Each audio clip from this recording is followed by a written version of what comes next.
that they could use for this game. Like the whole Angels, I don't know what's up with that. The Angels and Gertrude, I feel like there's a story there. Maybe that'll be one of the few things that gets explored.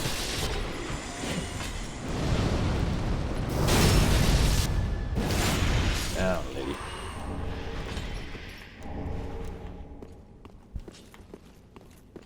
Alright, I think this just about kill a few more gargoyles on our way to a bonfire, and then we'll call it good.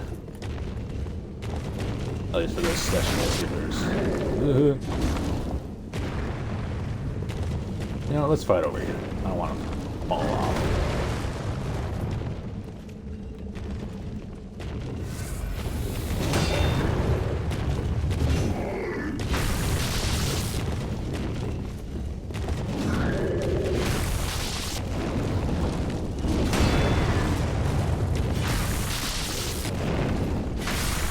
So I guess one thing that FromSoft is, you know, they do like to be cryptic and archaic and obtuse. And NPC storylines and quest lines in these games are just really esoteric, and I think maybe they could be a little bit more clear about that if they could, like, if they could drop more hints, whether it's item descriptions or, you know, dialogue in the game. I think, like, they could be a little bit better served with that, because, like, the one Usurpation of Fire ending is just like, I don't know how on earth you're supposed to be able to get that blind.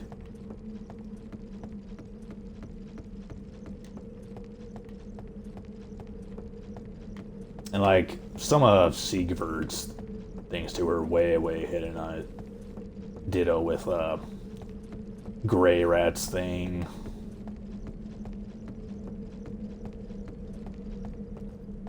Like, it's one thing, I don't know, like, if they were trying to encourage exploration and experimentation, but it just feels like, you know, you have to kind of look it up, and I don't know who the heck figured out that stuff first, but thanks whoever did it. I think we'll spend one more level, get us to a nice even 100, and then we'll call it quits for leveling, and then just get souls for spells, mainly, because I want to figure out what's going on with Orbeck's stuff. And apparently you have to buy all this crap before I'll do anything.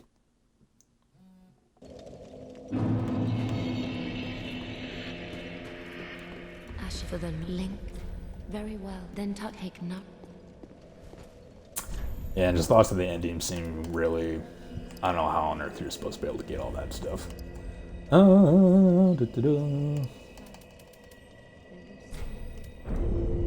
Alright, you know, let's go ahead and go respec. Let's make sure that I can't do anything with 7,000 souls. How? Oh, you know what?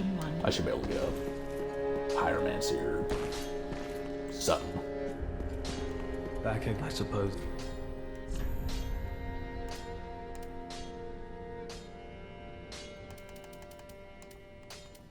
And they are getting better about making some things a little more, I wouldn't say accessible as in like easier for more casual players, but like just like kind of better designed.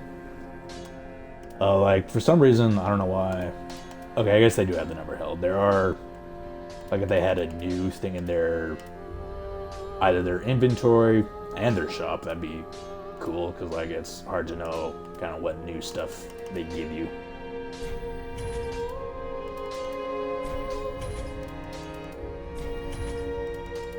When you give NPCs a new item. Come again. How many souls am I seeing?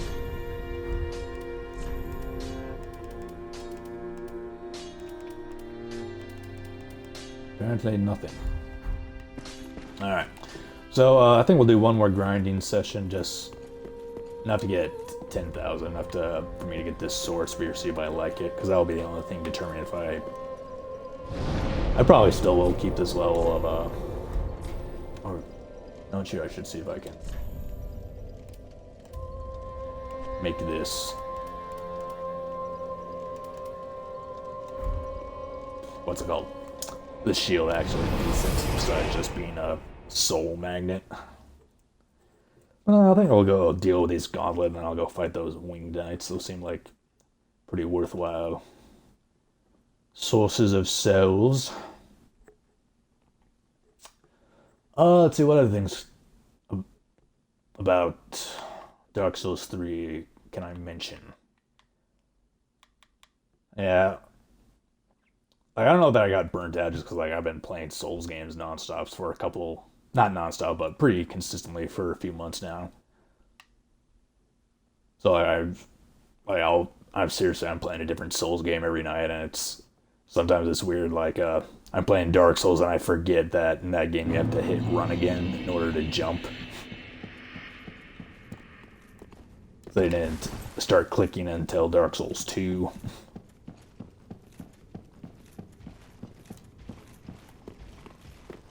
So yeah, it's kind of hard for me to think about only the things that Dark Souls 3 does. Oh.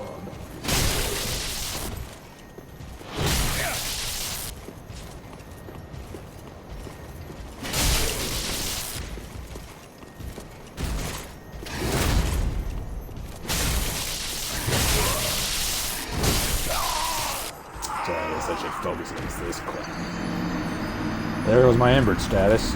410. Yeah, I'm not even sure I'm sure my death counter's off by a couple. It's like there was a stretch where I didn't play for a while. I'm not even sure if I started up at the right time, and I may have missed a few and then added a few to make up for it, and who knows. But like honestly, I guess it's cool for bragging rights, but in the grand scheme of things, it is kind of the meta of the only way to really lose Dark Souls is to stop playing.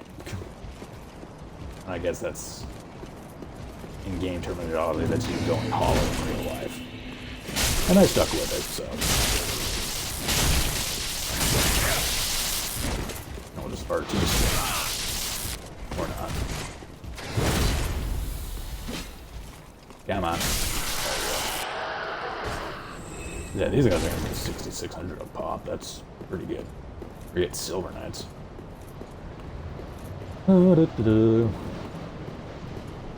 But yeah, this is the first time I play this, I've still kind of figuring out how to stream and commentate, and now that I think about it, Souls games probably aren't the most conducive to your first time doing this, of learning how to talk, and I got way more of those than I was willing to fight. Talk and play at the same time, just because Dark Souls is very punishing. And I don't know, we'll see how I play next. I'm leaning towards Dead Space. So that I'm not...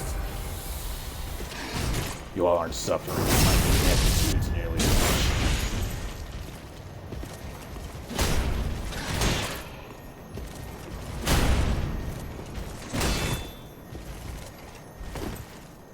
Can I kick you?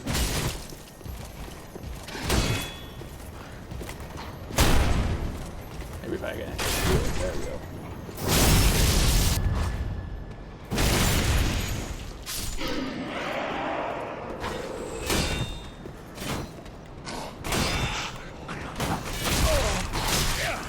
I'm not dying to those hollow fools.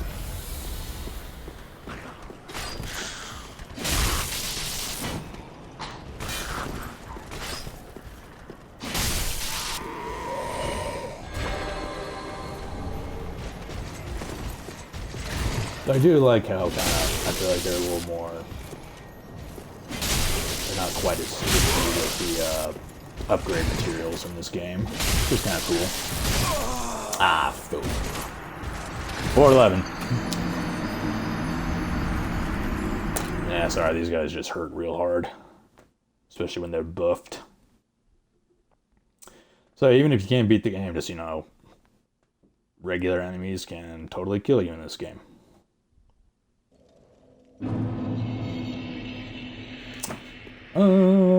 Or in these styles of games, I guess you should say.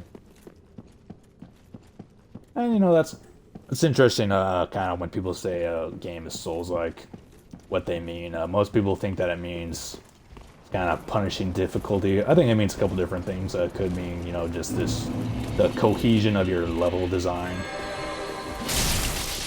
That doing things like encouraging exploration and experimentation. Close enough to that dude back down.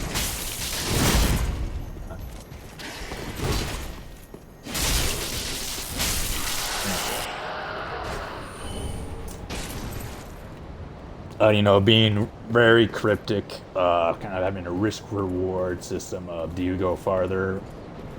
It's kind of a gamble. It's like, heck, Shovel Knight does that. It's nowhere near as bad as Dark Souls is, though.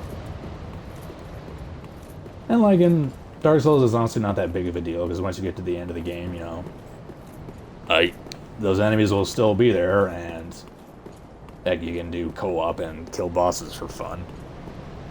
Oh yeah, you know what? This gives me enough to go get the Sword Spear. Let's go play around with that. So, yeah, it's important not to get too frustrated when you're playing Dark Souls and just get mad if you lose a whole bunch of souls. That's a whole bunch of levels where it's just, you can always just grind later on. It's a little bit harder to do that in Dark Souls 2, just because they have the enemies despawn thing, which I kind of have mixed feelings about.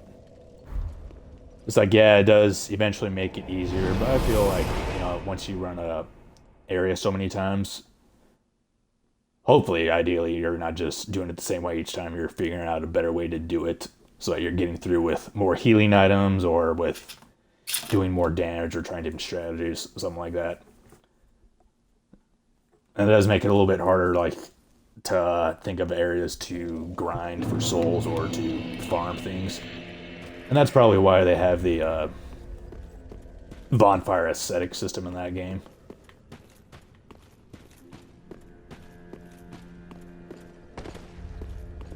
So it's not like you're ever really gonna eventually get to a point where you can't get anything else. Alright, Sword Spear, let's see if you're cool. Let's go buy a piece of armor. Alright.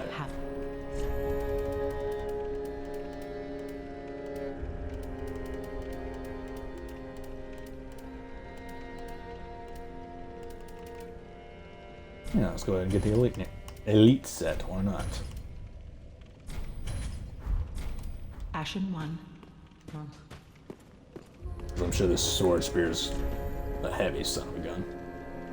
See how heavy is this? Wait, where's weight? 9.5 versus 14.5, yeah.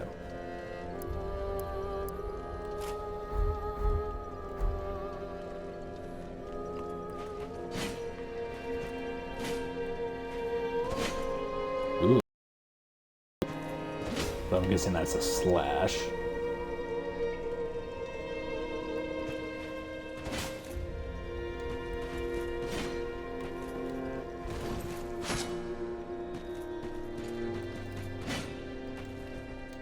See how two-handed set compares.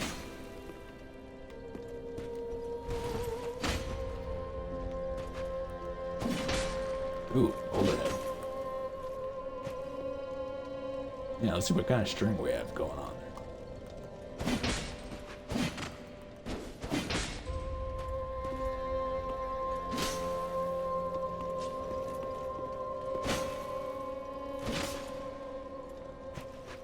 You know, I kind of like it.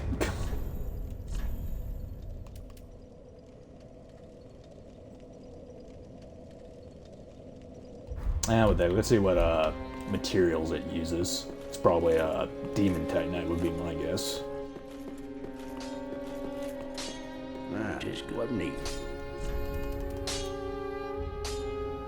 Or titanite scale, yeah. The equivalent thereof. Pretty be careful, I go. So I think it's worth, oh yeah, what's its weapon skill?